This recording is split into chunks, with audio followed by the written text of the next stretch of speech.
Welcome, Kathleen. I'm so happy to have this time with you at the Spur. Thank you. It's a pleasure to be here. I love doing interviews or meeting people here. It's a great place. It is a great place, and we'll talk about that in a minute.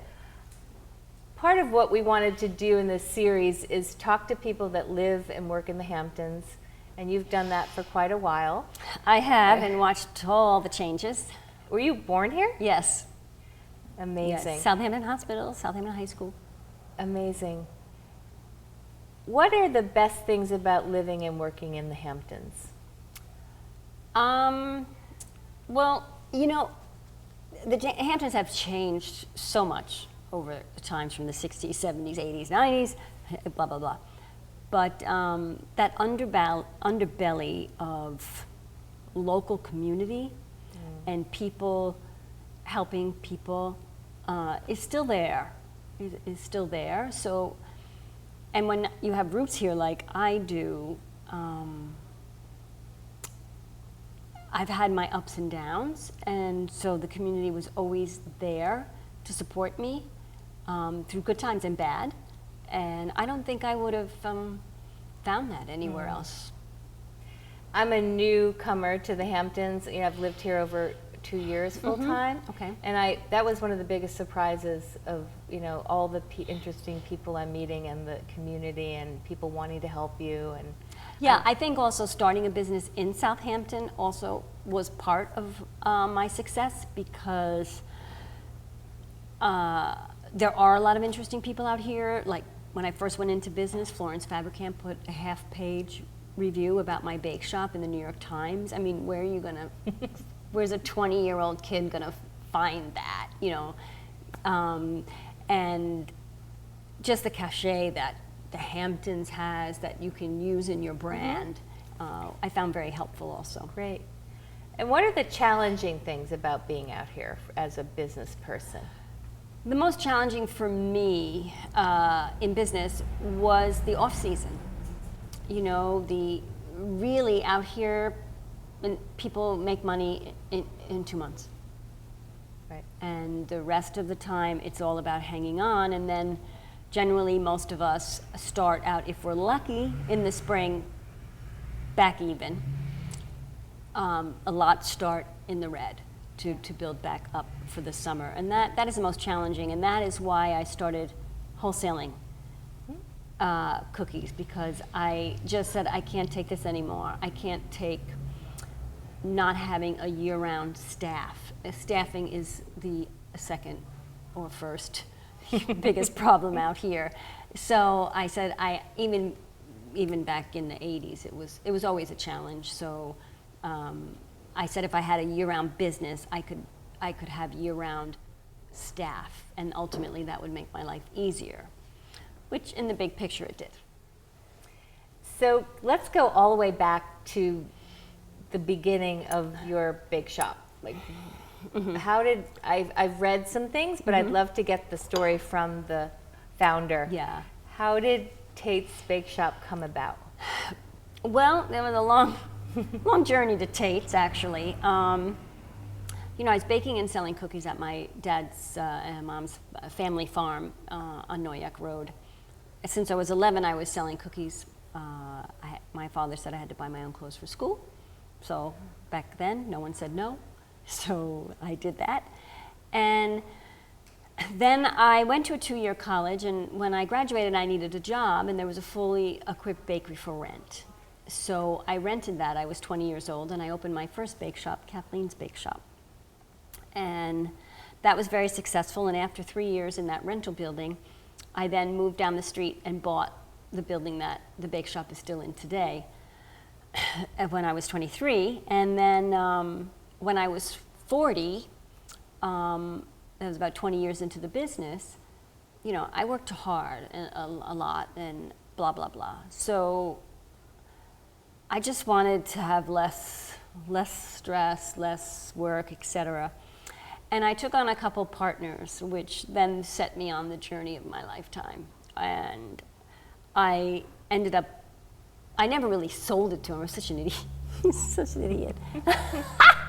I was very naive, etc. So I made a very bad business decision and allowed them basically to take control, and they fired me, and they never gave me any money. I never sold the business, and they were supposed to pay me over time, and so ultimately I lost my name and my business and everything, and after 8 months in the courts, the settlement was I got the building back, so I got Kathleen's Bake Shop not as a tenant anymore. So I was able to take the building over, but I lost my name and my business, and by the time they finished with me, et cetera, I was $200,000 in debt and had no money. But I had that building, and it was fully paid for because I bought it so young. So I remortgaged that building to get money to start what is now Tates Bake Shop, which is named after my dad. Well, I thank you for sharing that story, because I think sometimes we just get the People's Magazine version of an entrepreneur, and it's often the highlights and not the low points. Yeah, I'm a big supporter of failure. Because that was the turning point in my life. That is what made me change from my business being my baby to my business being a job. And that made all the difference of the growth of Tate's Bake Shop. Tell me more about that. Well, Kathleen's Bake Shop was really my baby. I mean, I worked day and night. I was young. I gave up my youth for the blah, blah, blah. And then it basically got mushed by a truck. And all the things that I went through and that I was put through during the demise of that company basically stripped me of a lot of emotional attachment. And then there lies the liberation. Without the emotional attachment, you become very free to think clearly, to execute clearly, and that's what happened. And amazing. I wasn't really attached to I've lost everything, twice in my life, and so I was just like, whatever, and I always took risks, but I even took more, because I was like, what's the worst that can happen? What's going to happen? Everything's already happened. I already know I can survive. I could lose everything. I know I can survive whatever. So, so that made me, as a leader of the company, much more advanced. That's my takeaway, because the business was the business. I made the same things, etc. But the big difference was me.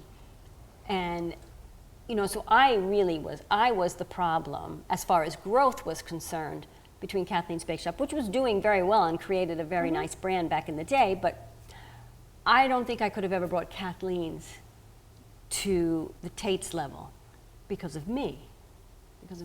And most people that I mentor now, generally, we are the problem. We are the ones that hold ourselves back. Nice. Amazing. So you decided to sell, you grew this company and you decided to sell. So could you talk about the exit part of your life?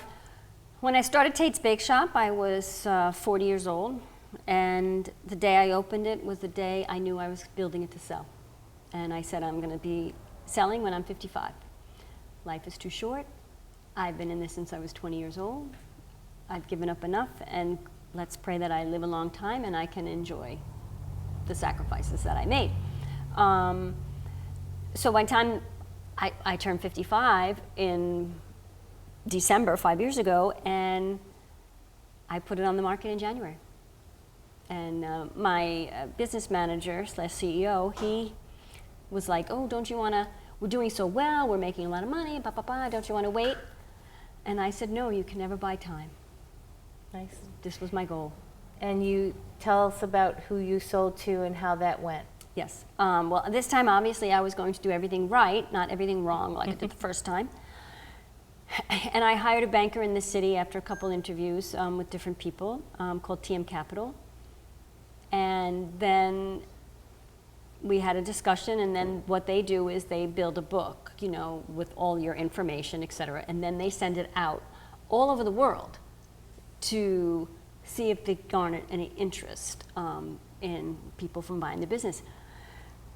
And the first round, we had like 50 companies all over the world wanting interest in Tates. And then we narrowed that down to like 12. And then we met and presented to 12 of them. And then it got narrowed down to like 6. And ultimately, at the end, you know, it was a bidding war between 2 companies. I'm curious, when you sent the prospectus, did they get cookies?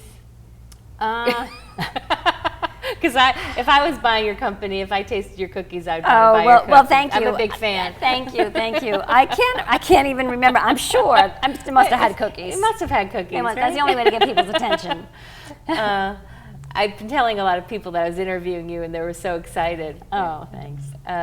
And I'm a big fan of your products. Have been for many years. Thank you.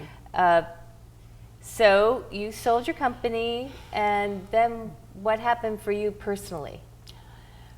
Well, 5 years ago, I can't remember the exact year, I sold it to Riverside. I stayed in 20% of the company, and you know, the closing happens. You're on the phone, and you're just like, okay, okay. The banker's on there, everything. The money dropped.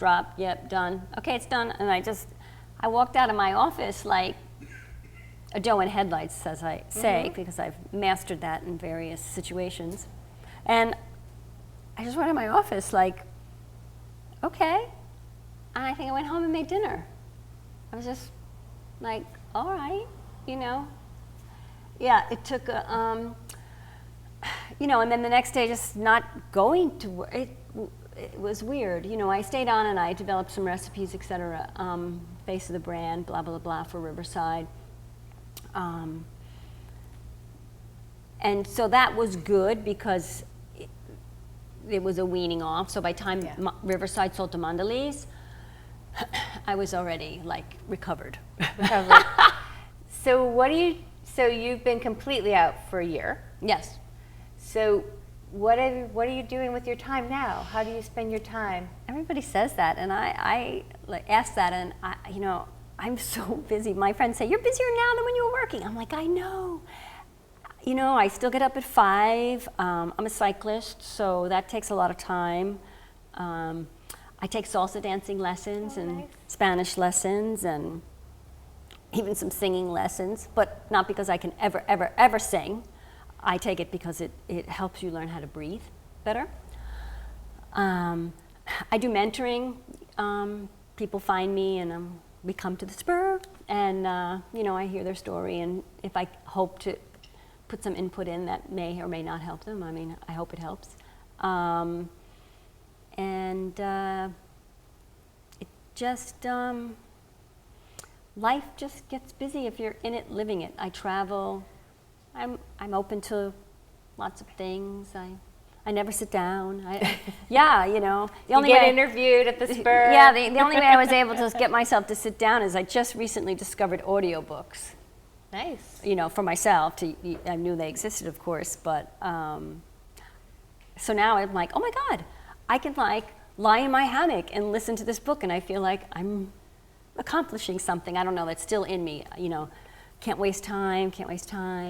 What is your experience at the Spur been like for events and It's mentoring? great. It's great. You know, it's a very nice place to be. It's a very warm and friendly place. I mean, anytime I meet somebody here, they're always like, oh, it's so nice. You know, they have coffee and tea, and it's just much nicer than me. I was meeting them in like a local cafe, but which is fine. But you know, people come in, they know you, blah, blah, blah. Here, they know you're doing some kind of business or something, so they'll be like, hi, but not like, It's a beautiful space. But yeah, so there has some boundaries in here, which is good. Yeah. What advice, so some of my readers own companies and they're thinking about selling them, or they're on the other side of selling them. And you've been through this big transition from building a company, selling it, moving into retirement. What advice would you give those readers? Well, the ones that are thinking about selling, I'm like, do it. Because life is too short and too fast. And do it the right way. Get advice, get help. If someone's interested in buying your business, there's a big chance they're not the only ones. And, because the truth of the matter is my company went for like 3 times what we ever dreamed it would. And amazing. Nobody could have seen it or predicted it.